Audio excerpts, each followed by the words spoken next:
جدعنت الدنيا كلها شفتها هنا من اول ما حطيت رجلي. ولو على قصه الافراح والفرح، الجواز هنا حوار كبير قوي قوي قوي قوي، مش زي ما انت متخيل. زن الام والاب على الابن في الجواز، هنشيل عيالك امتى، هنشيل عيالك امتى، ده بيخليه عايز يخلف ويخلف كتير جدا. يا ترى الناس في سوهاج ابتدت تتعامل مع ده ازاي في 2024؟ من ارض دوار العمده عايزين نعرف سر الاربع حيطان. اهلا بيكم في سوهاج.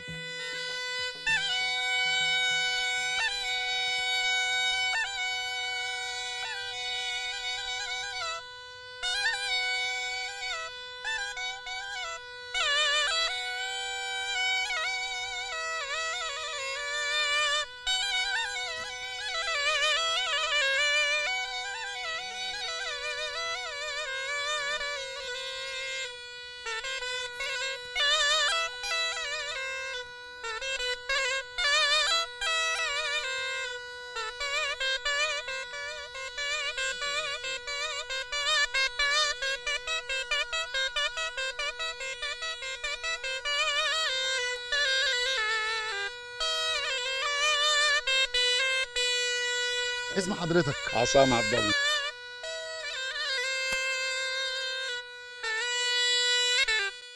دلوقتي شايف تدي لابنك قد ايه وقت ومده عقبال ما نخلف عيل تاني، عشان بس ايه نقدر نوفر له تربيه كويسه ومعيشه كويسه وندخله مدرسه كويسه وناكله اكل وشرب محترم. حاليا في عصر النت وعصر التطور اصبحت البت اصبحت ست عصريه في عصر النت وعصر التكنولوجيا.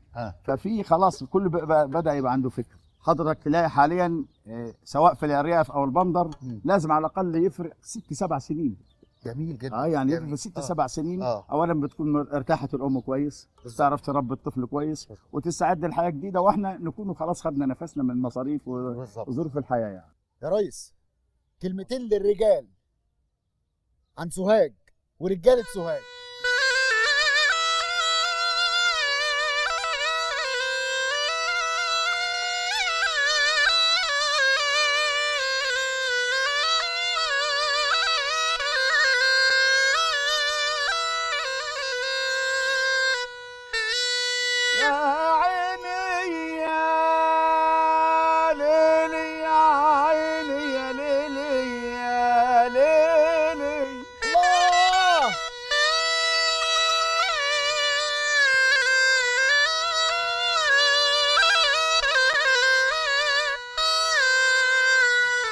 كل الحبايب بتشكي إلا أنا مرتاح. عشان سوهاج الغالية بتفرش لنا الطريق أفراح. كل الحبايب بتشكي إلا أنا مرتاح. عشان سوهاج الغالية بتفرش لنا الطريق أفراح. هنعيش في نورها وظلها قل مسا وصباح. وتقول لغيرها اقول لك مستحيل. بلدي سوهاج اللي انا منها وفي حضنها برتاح.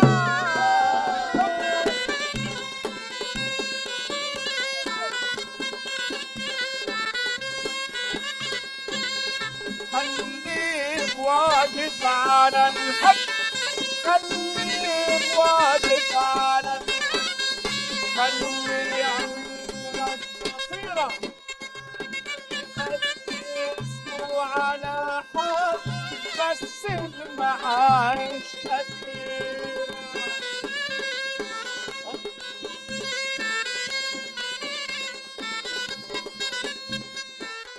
قول لنا سر من اسرار سوهاج كده. احنا اساس الربابه. احنا من ايام السيره الهلاليه وتاسست سوهاج، وهي اللي صنعت فن الربابه. تمام. ايضا التحطيب. زمان حضرتك كان عندنا احنا حاربنا الاستعمار بالعصا. ولذلك اتورثت لينا فن لعبه التحطيب عشان نوصل لهذه المرحله اللي شفتها حضرتك فيها. وفي نفس الوقت رمز القوه بالنسبه للصعيد عندنا. عظيم جدا عظيم جدا. ده بالنسبه للتحطيب. طب عادات وتقاليد الزواج في الريف السوهاجي او في سوهاج البلد ممكن ادي لك حاجات من الاغاني الريفيه الجميله اللي عندنا احنا في الصعيد. ارجوك يلا.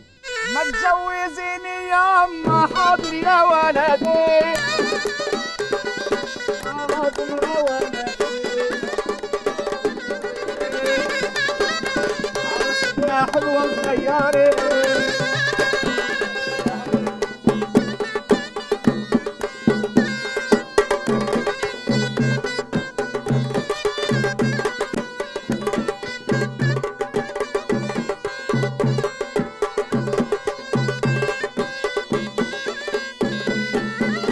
بشكركم وبشكر اهل سوهاج. شكرا والله. شكرا. زغروطه بقى رفيعه.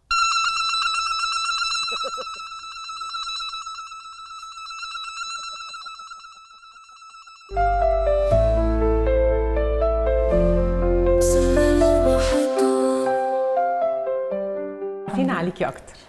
انا اسمي امل حسن مصطفى، معايا بنوتين، واحده المفروض ان هي راحه ثالثه سياحه وفنادق ما شاء الله، واحده راحه ثانيه تجاره. بس يا اماني ده انت شكلك صغير يا اماني، انت عندك كام سنه؟ عندي 42 سنه.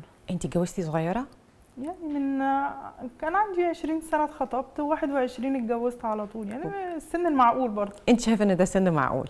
والله يعني حضرتك عارفه الجهل كان زمان برضه، المفروض من انا اتخطبت وانا عندي 16 سنه وسابني وبعد كده اتخطبتي واتجوزتي. واتجوزت بقى اللي هو ابو بناتي ده.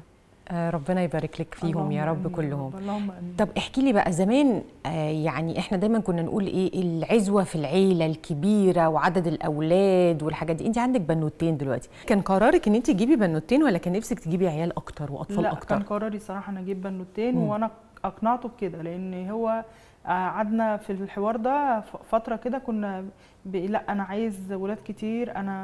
فانا لقيت نفسي ان انا صحتي هتروح. مش هقدر، اني انا عارفه قدر نفسي مش هقدر اربي اكتر من 2، فنجيب 2 وممكن لما يكبروا شويه ويخشوا الدراسه ممكن ساعتها العمر لسه قدامنا ممكن نجيب تاني عادي، مفيش مشكله. عادي مفيش مشكله. ازاي؟ فالحمد لله اقتنع. انت كان عندك او ما زال عندك كام اخ واخت؟ احنا 5، 3 بنات و2 صبيان. احنا كنا 5، بس احنا كنا يعني ايه، والدي كان موظف. فحضرتك عارفه بقى ان الموظف مفيش حاجه بيقدر يعملها غير ان هو بيروح الشغل الصبح وبيجي بعد الظهر. أيوة. خلاص مفيش اي حاجه تاني بعد كده. فكنا عايشين عيشه ما كناش يعني متيسرين لدرجه ان احنا نقدر نجيب الحاجه اللي احنا عايزينها في وقت ما احنا عايزينها يعني. فانت عشان كده قررتي عشان اعرف اربي بنتين. عشان اعرف اربي واعرف اديهم سنهم واديهم المراحل التعليميه اللي هم عايزينها. معايا رضوى ثالثه سياحه وفنادق، مجموعها كان 98%، كان المفروض داخله على طب.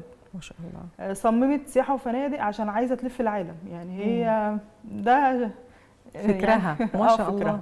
انا مبسوطه بيكي جدا واشكرك جدا يا امال على وجودك معانا، وربنا يبارك لك فيهم يا رب. اللهم امين. اشكرك يا حبيبتي.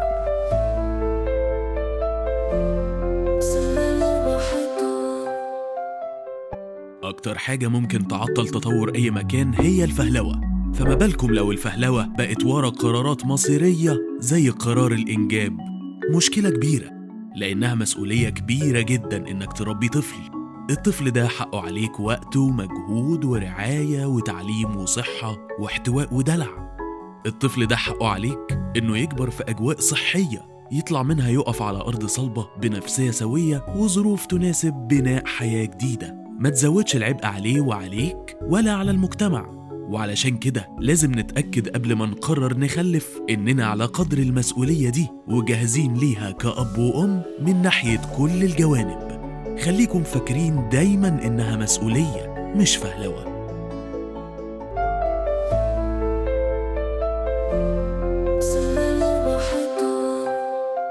الأم لازم صحتها النفسية والجسدية تكون كويسة عشان تقدر ترعى أولادها بشكل سليم.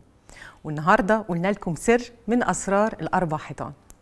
لتلقي الدعم والإرشادات نورونا في العيادات المتخصصة التابعة لوزارة الصحة والسكان 19 55 9 أو على الخط الأرضي 0800 38 0800.